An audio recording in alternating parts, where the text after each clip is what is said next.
I remember right after the election saying the most foolish thing imaginable, which was, well, and now the news cycle can slow down a little bit. It did not. We can After all take a Carney? breather. Yeah. It was like, okay, everything's going to like settle in and we're back to normal politics. No, normal politics long gone.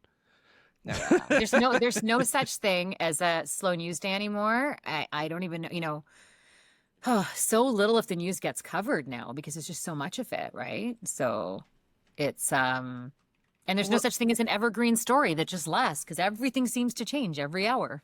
Oh man, that's Yeah. the craziest thing is like the stories change constantly, which I'm going to use as a flimsy segue into our first segment, which is we're talking about NATO spending because I remember just like 2 weeks ago thinking, holy smokes, we're going to be spending 2% of GDP on military. And now it's 3.5%, kind of 5%, which is a lot.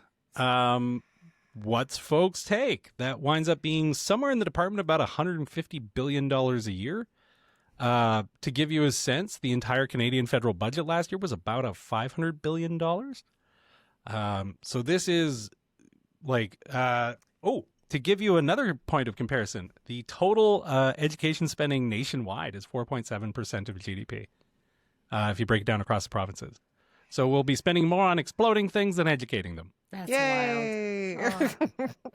And it's such a jump too, right? From what we used to spend to now what we're spending, like such a huge jump.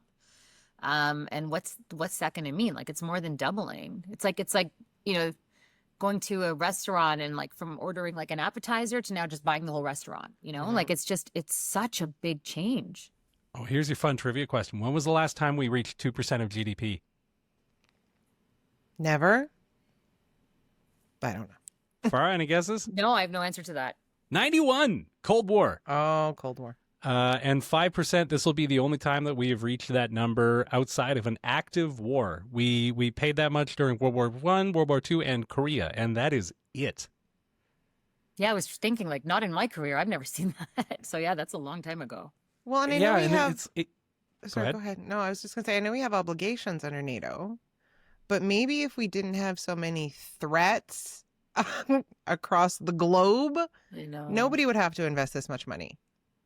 The thing is, though, like the threats to us, I'm open to being challenged on this, but it really doesn't seem like the threats are as imminent as they're being portrayed as, right? Like You mean to us or do you mean to everybody? To us specifically. Yeah, I agree with that. Like globally, obviously, there's lots of always stuff, always. But like as far as Canada specifically, like what are we actually worried about? The Russian military is very depleted following, years of war with Ukraine where it's not going quite according to plan. I mean, China's China, but like, I don't know what reason there is to believe that they're an immediate threat to Canada. Honestly, the scariest folks are the U.S. Yeah. Who are in NATO, which raises some other questions. And the 5% was their idea. That was Donald Trump's thing. Well, they don't really follow the rules, right? So, like, they're always questionable. But I just mean, like, politically, on the political spectrum of just like, hey, everybody, peace, and then no peace, and then peace, which will take us into another segue. Maybe if we didn't have all that going on, countries wouldn't have to dedicate so much money to defense and military, and we could dedicate more to education. Wouldn't that be lovely across the board? But the only thing that I think is something that we've really not paid any attention to is the North, like the Arctic, our forces there, or our borders, or there. I think that is a little bit like we haven't done that, and I think it's like when you have a house and you haven't put money into it to fix it, and now you have to put so much money into it because you haven't really done anything. So I think there are certain things that we could have done better in the past that we wouldn't be here where we are. But I think also it's going to be a huge change. Like, how many hospitals is that? How many, like, there's just education, as you said. Like, I don't know about where you guys live, but our public system needs so much help. Yep. So, to think that we're spending all this money. Yeah.